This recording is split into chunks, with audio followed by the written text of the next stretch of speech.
here in Casa de Monte Cristo in Nashville, Tennessee with the one and only Travis Denning. How are you, sir? Good to see you, man. Good to be here. Yeah. So, is this your first full-blown album that you released? Yeah, it's my first full length that I've ever put out. Yeah. Wow. Yeah, it's pretty wild. I saw it this morning. I'm like, I'm looking back and I'm like, this can't be the first. You've been around for a while. You've been kicking ass for quite some time. So it's like, yeah, I've had singles and EPs and all that, but this is the first. How does that make you feel?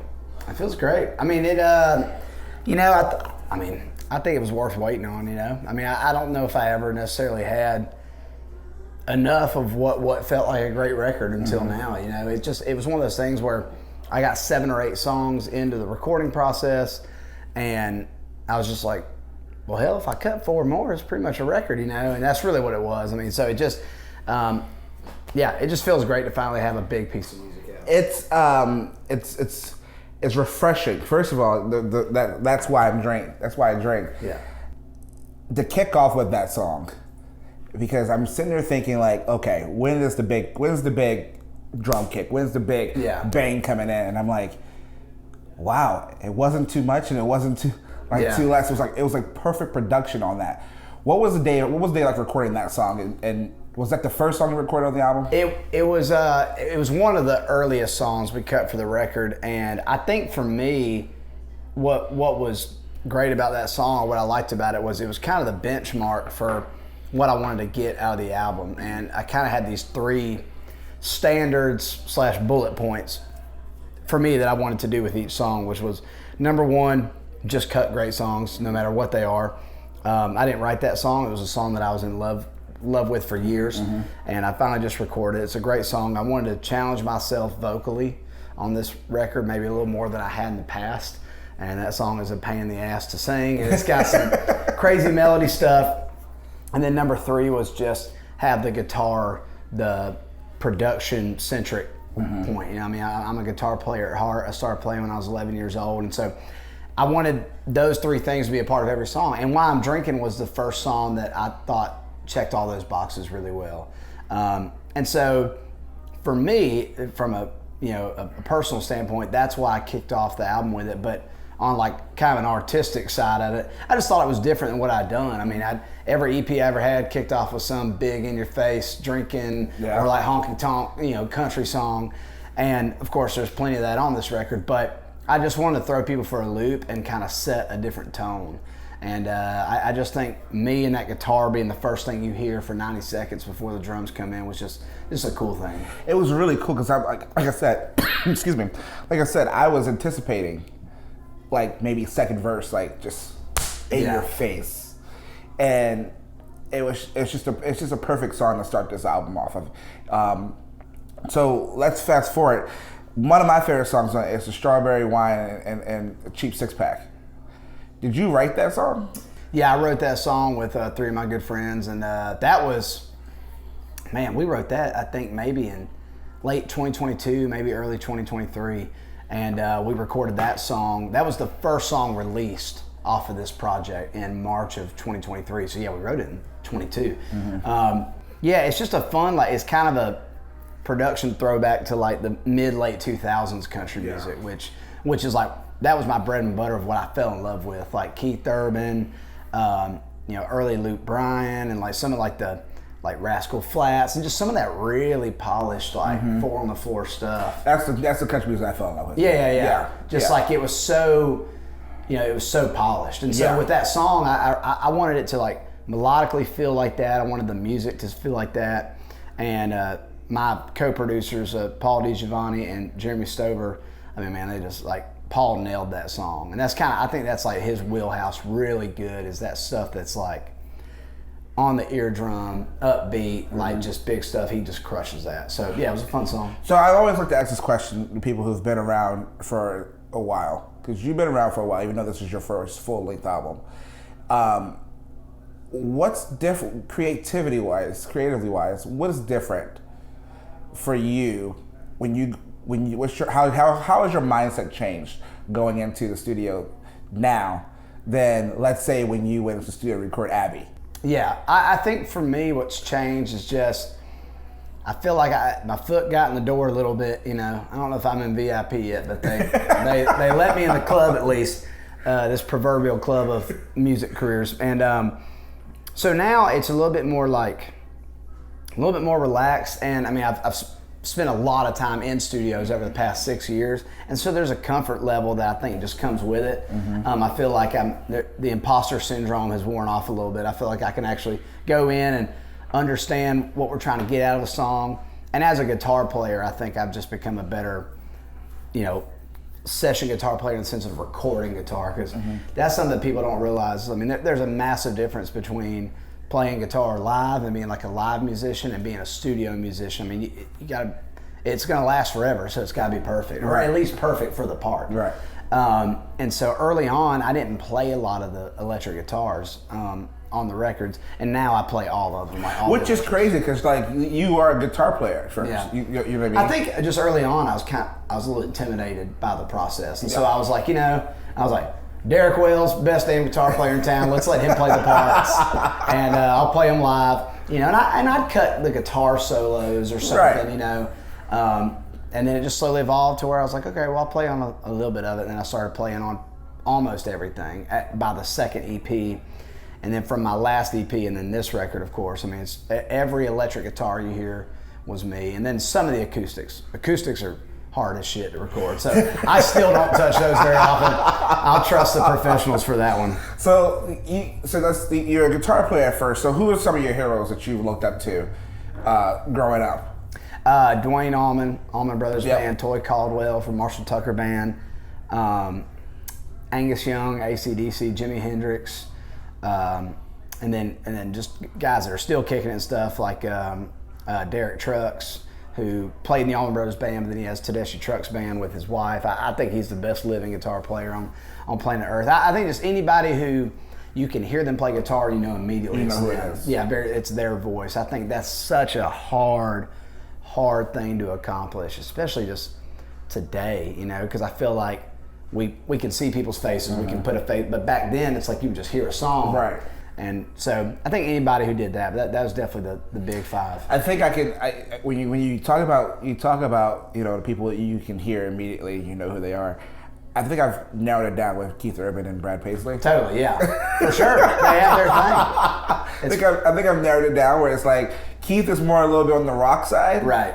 And you can tell that Brad is a little bit more on the classic country, totally kind of side. So it's like so where do you sit in that? Where would you put yourself? I'm definitely more on the southern rock and like the blues edge. I mean, that was really what I grew up loving as a guitar player. So, yeah, I think it's a little bit that, and then it's just with some twang thrown in it. I mean, it is still country music, so we got to keep it. We got to keep it somewhat in the right lane. But yeah, I mean, I'm a metalhead. Like, I love heavy music and stuff, and I try to have the guitar shine that, especially live. Like we try to put on a rock and roll show singing country songs. So I've seen you play Whiskey Jam. I've seen you play a lot of places in Nashville, and the energy that you give off is definitely like an in-your-face rock show. Yeah. With that being said, who was your first, that you remember, your first concert you went to? First concert that I went to that like I wanted to go to, because I went to some things, but the first one that like I begged for tickets and my dad got me was Motley Crue. So it adds up. That adds up.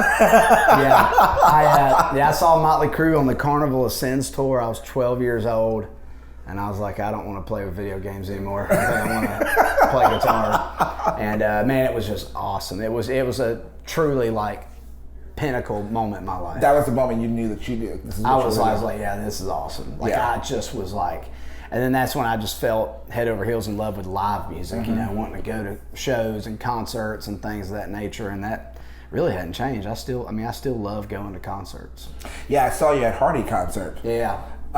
We started headbanging together. Yep. Sounds about right. Yeah.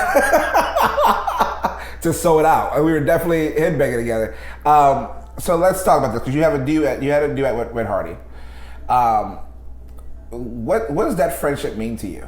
Oh man, because Hardy is a badass. Oh, he's a rock star. Yeah, he really is. I mean, he's so good, man. And but yeah, I can go on and on about his musical things, but I tell everybody all the time, I'm like, I'm grateful to have him as a friend. I mean, like he's a great guy. Callie is, great chick. Like me and Madison are both very close with them, and I saw them last night. We had dinner, and they're just good people. I think he's a great testament to like, you can be a superstar and still be the person you were, beforehand, and he is that. I mean, it's just great. He's got a thing where it's like, I feel like he moved to Nashville and had an image and a picture of what he wanted to accomplish, and he's done it. So I mean, it's awesome. Yeah, I'm looking at the community that's surrounding this town, and it's the community of country music. I always tell people, once you're in it, you're protected as far as like family. You have because the family bond. Yeah. The moment that someone like we can mess with each other and having little feuds and fights with each other, but the moment that someone outside of genre messes with you, right, we stick up for each other. Right. You know what I mean? I feel that you can tell that's that brotherhood that's surrounded with Hardy and Morgan and everyone that's surrounded in their circle. There's that brotherhood. Absolutely, yeah. So, what is your favorite album off the? Your favorite song off the album? I mean, it's probably Southern Rock. It just and I mean, Hardy crushed it, and that's a big part of why I love it. But one of the biggest reasons why I love it is I wrote that song in 2016. It's an 8-year-old song. And it was one of the first songs that I wrote where I was like, okay, this is like I'm starting to find what I'm supposed to do. Like I knew that song wouldn't get recorded by anybody else but me. And it just, I think great things take time. I'm glad I didn't cut it early. I think I would have messed it up. I think I needed to grow into it. But for me, it's just that song's such an anchor for what I've tried to accomplish, about what I like to sing about, the way I want it to sound and all those things. And then the other two that are very close, second and thirds, are probably Better at Leaving and Love You Past That. Those are my two. Better at Leaving is such a damn good song. Yeah, it's a good old just break up honky tonk song. God, it's such a good song. I just love it because it's very country. I haven't cut anything like that before. I think it just kind of like puts you in like a close your eyes. You can see the dude in the bar. You can see the girl leaving, like all that stuff. I'm proud of my vocal performance on. I'm very proud of that song and how it came out. I think any song that you can visually see while you're listening to it, it's like it paints the perfect picture. Totally. For everything, and it's like Painting Birmingham. Like, come on. Yeah. So what's next for you? So you like touring? Yeah, we're out with Hardy this summer on the Quit tour. And then, fairs and festivals and some headline stuff in the early fall and whatnot. And then, just burning up the road. What's different? So how's the set different between you opening up for Hardy and you doing a headline show? Obviously, you have a longer set, so that's not this. But like, is there a couple songs in there that you don't normally play, that older songs that you throw in every once in a while? Yeah, like we'll play. We play like Tank of Gas and a Radio Song is one that we won't get to play on the Hardy tour because it's just short set, but that one's always big live, in a headlining set, and it's just fun. I mean, we scoot stuff around a little bit. Like one of my favorites to play live is Call It Country, and we always have that in our headline set. Hey, we're just singing to the next guitar solo half the time. That's really what it is. So. Do you take requests at all when like in the crowd? Like how some people some people will see a sign like, oh, we're gonna play that song. Yeah, I've done that a few times, but normally it's so rowdy and hectic I can't hear anybody. I got my in-ears in, but I've definitely had people ask me like meet and greet before, like, hey, are you gonna play this? Can you play that? And I've tried to fit it in when I can. Let's rewind back to before you moved to Nashville, because you're from Georgia. Yeah. Take us back to how was that childhood? How was little Travis Denning like?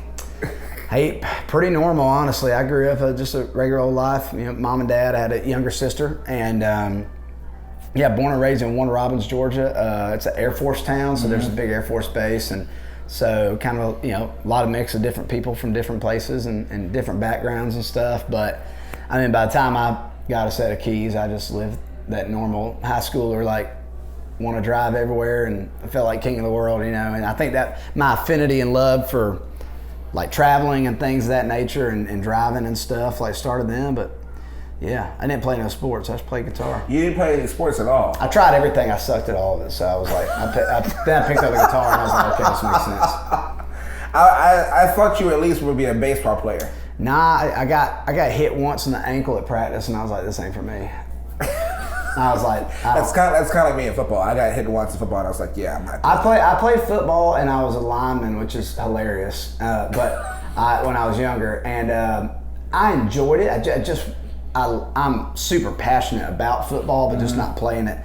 But yeah, I remember in practice, they were kind of getting everybody. I was young, this was Mighty Might League, like 8, 9 years old, and they're figuring out what position everybody's going to play, and they're getting a running back. And I was like, I'll try a couple plays at running back, and I got my shit rocked like so hard, and I was like, I don't like this.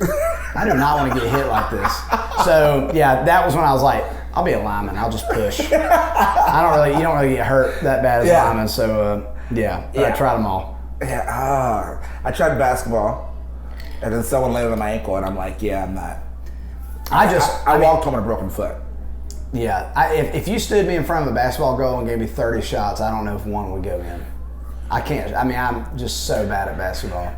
So clearly music is where you belong. Yeah. It's your calling, clearly. When you need to silence the noise, where do you go?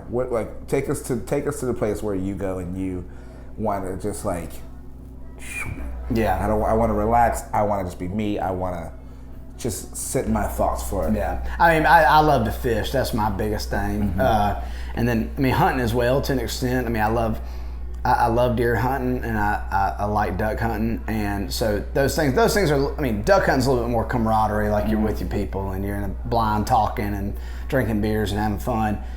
But I just love to fish. I mean, the only thing I think about when I'm out there is just catching a bass. So, I mean, it's the only thing I think about.